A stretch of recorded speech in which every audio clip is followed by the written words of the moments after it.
بسم اللہ الرحمن الرحیم۔ نماز تراویح میں ہر 4 رکعت کے بعد وقفہ ہوتا ہے، اور اس وقفے میں ہمارے ہاں معروف ہے تسبیح تراویح پڑھی جاتی ہے۔ وقفہ ہوتا ہے اور اس وقفے میں 4 تراویح کے بعد تھوڑا سا وقفہ ہوتا ہے، اور اس وقفے میں تسبیح تراویح پڑھی جاتی ہے۔ آج آپ حضرات کے سامنے یہ جو 4 تراویح کے بعد کا وقفہ ہے، جسے ایک ترویحہ کہا جاتا ہے، اس کی تفصیل آپ کے سامنے تھوڑی سی بیان کرنی ہے کہ یہ کیا ہے۔ اس طرح انشاءاللہ العزیز جو تراویح ہے اس کا پورا تصور اور اس کی پوری شکل ہمارے سامنے واضح ہو جائے گی۔ اصل میں جس طرح روزہ پورے دن کی عبادت ہے، صبح شروع ہوتا ہے اور شام تک، اسی طرح اصلاً جو نماز تراویح ہے وہ پوری رات کی عبادت ہے۔ ایک دن کی عبادت ہے، ایک رات کی عبادت۔ دن والی عبادت پورا دن، رات والی عبادت پوری رات۔ چنانچہ اس کے لیے حکم یہ ہے کہ جب نماز تراویح آپ پڑھیں، 4 رکعات پڑھیں اور سکون کے ساتھ، اس میں کوئی جلد بازی نہ ہو، اور اس کے بعد جتنی دیر میں 4 تراویح پڑھی گئی ہیں اتنی دیر کے اندر اتنی دیر آپ وقفہ کریں۔ اس وقفے میں بے شک آپ قرآن کریم پڑھیں، اس وقفے میں بے شک آپ ذکر و اذکار پڑھیں، اس وقفے میں آپ بے شک اور نوافل پڑھیں، اس وقفے میں بے شک آپ آرام کرنا چاہیں آرام کر لیں، کیونکہ اس کو تراویح جو ہے نا ترویحہ سے بنا ہے۔ ترویحہ کا مطلب ہوتا ہے آرام حاصل کرنا، سکون حاصل کرنا، راحت لینا۔ ترویحہ راحت سے ہے، راحت لینا۔ اس میں ہم ہر 4 تراویح کے بعد آرام کرتے ہیں، تھوڑی سی راحت لیتے ہیں۔ اب میں بڑی دلچسپ بات عرض کرنے لگا ہوں کہ جب خانہ کعبہ کے اندر، بیت اللہ کے اندر تراویح ہوتی تھی تو ہر 4 تراویح کے بعد صحابہ کرام رضوان اللہ علیہم اجمعین کیا کرتے تھے، وہ ایک طواف کر لیتے تھے۔ 4 تراویح پڑھی، اس کے بعد ایک طواف کیا، پھر اس کے بعد 4 تراویح پڑھی، پھر طواف کیا، پھر 4 تراویح پڑھی، پھر طواف کیا۔ اس طرح نا ہر 4 تراویح کے بعد وہ طواف کر لیا کرتے تھے۔ جتنی دیر میں 4 تراویح پڑھی گئی ہیں اور اتنی دیر کے اندر درمیان میں پھر طواف بھی ہو گیا۔ اچھا، مسجد نبوی کے اندر مدینہ منورہ میں تراویح پڑھی جاتی تھی، تو اب وہاں خانہ کعبہ تو ہے نہیں کہ وہاں طواف ہو۔ وہاں پر صحابہ کرام کیا کرتے تھے، 4 تراویح پڑھی، یہ تو 4 وہ سنت ہوئیں جو رمضان کی ہیں، اس کے بعد درمیان کے اندر 4 رکعات نوافل پڑھے، پھر 4 رکعات تراویح پڑھی، درمیان میں 4 رکعات نوافل پڑھے، پھر 4 رکعات تراویح پڑھی، درمیان میں 4 رکعات نوافل پڑھے۔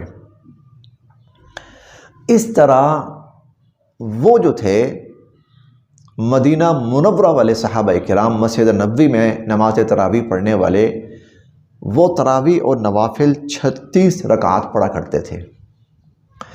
اسی لیے امام مالک رحمہ اللہ جو اہل مدینہ کے قول کو ترجیح دیتے تھے اور اختیار کیا کرتے تھے، امام مالک رحمہ اللہ وہ فرماتے ہیں کہ تراویح 36 رکعات ہے۔ وہ 36 رکعات کو تراویح کے صحابہ کرام یہ 36 رکعات پڑھا کرتے تھے۔ تو اصل حکم تو جو ہمارے سامنے بات آئی وہ یہ ہے کہ 4 رکعات پڑھی جائیں اور پھر اس کے بعد 4 رکعات کے برابر وقفہ کیا جائے۔ اصولاً تو طریقہ یہ ہے۔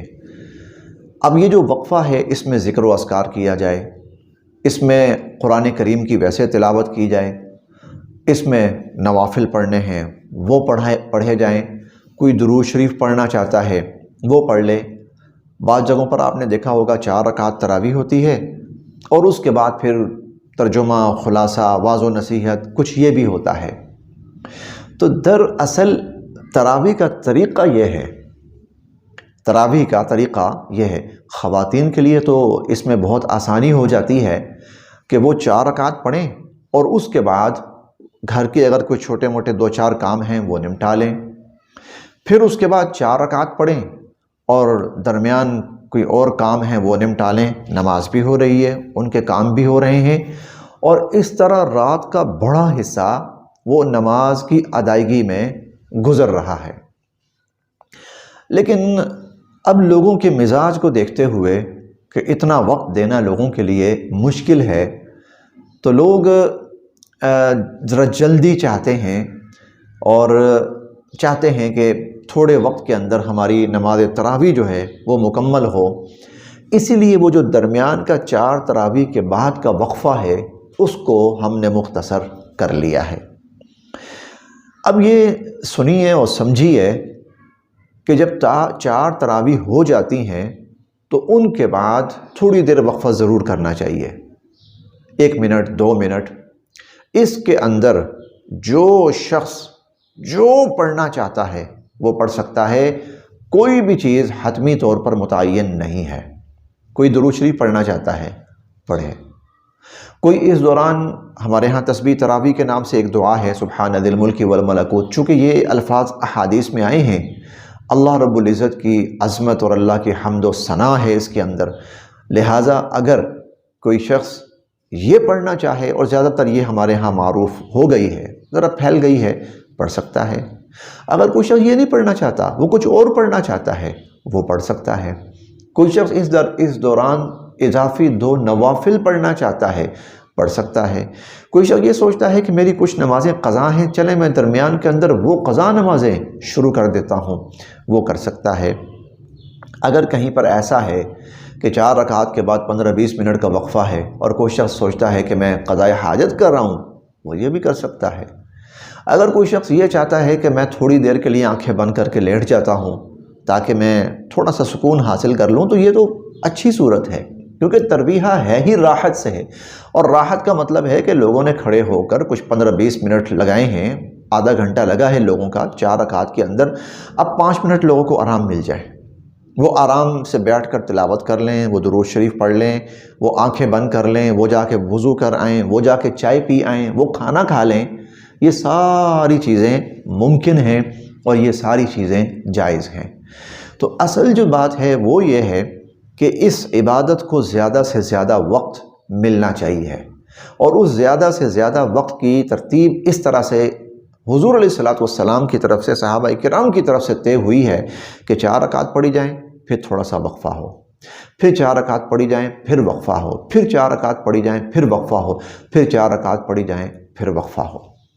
تو یہ بہرحال نماز تراویح کا اصلاً طریقہ ہے، اور اس کے درمیان جو 4 رکعات کے بعد جو دعا پڑھی جاتی ہے یا تھوڑا سا وقفہ کیا جاتا ہے، اس کی حکمت اور اس کا حکم یہ ہے، اور اس کے لیے جو آسان ترین طریقہ ہے وہ آپ کے سامنے بیان کر دیا گیا ہے۔ کوئی بھی شخص کچھ بھی کر سکتا ہے اس دوران، تو تاکہ اس عبادت کو زیادہ سے زیادہ وقت ملے، اور اگر یہ عبادت رات کے آخری حصے تک جائے، یعنی اتنا وقت پیچھے بچے کہ آدمی تھوڑی سی تہجد کی نماز پڑھ لے اور اس کے بعد سحری کر لے اور سحری کر کے روزہ رکھ لے، یہ سب سے بہتر صورت ہے۔ یہ رمضان المبارک میں نماز تراویح کی سب سے بہتر صورت ہے۔ اللہ پاک ہمیں جو بھی بہتر سے بہتر شکل ہے اس کو اپنانے کی توفیق نصیب فرمائے۔